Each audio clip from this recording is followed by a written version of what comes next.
Well, hi there. And two verses today, Matthew chapter 6, verse 7. When you pray, do not use vain repetitions as the heathen do, for they think they will be heard for their many words. And then Exodus 33, verse 11.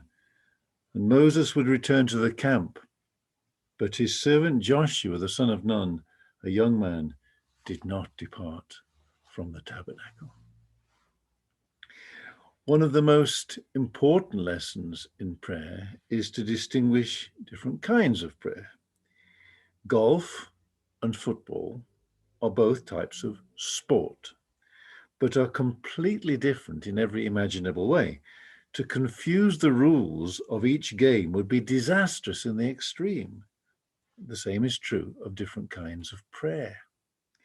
The first kind of prayer is to present our supplications to God. When we come to God with a deep burden, we are to unload that burden by asking God's intervention with all the passion and desire of our heart. However, we are never to slip into the error of thinking that God is somehow affected by our many words.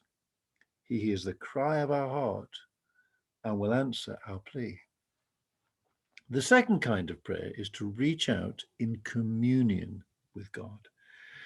Joshua did not spend hours in the prayer tabernacle of Moses repeating and repeating his petitions. Joshua was enjoying the communion of heart-to-heart fellowship with God.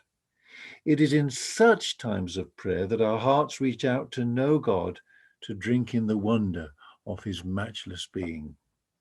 As we linger in the presence of God, our hearts begin to beat in time with God's heart. We ask for nothing as we simply absorb the atmosphere of life that awakens us to be more alive than we could ever have imagined.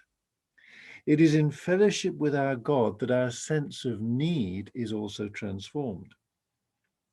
Many things we might have prayed for simply vanish from our minds. Other things are so written so large across our hearts that we know that God is aware of currents sweeping our inner being in a way that words could never communicate.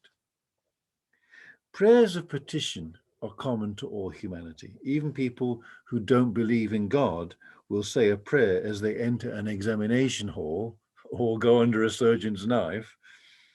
But prayers of communion are precisely what God himself is longing for. As we wait before him, we realize that he is reaching out to us much more than we are for him. We're often in danger of fussing over things in prayer rather than resting in the wonderful arms that sustain the universe.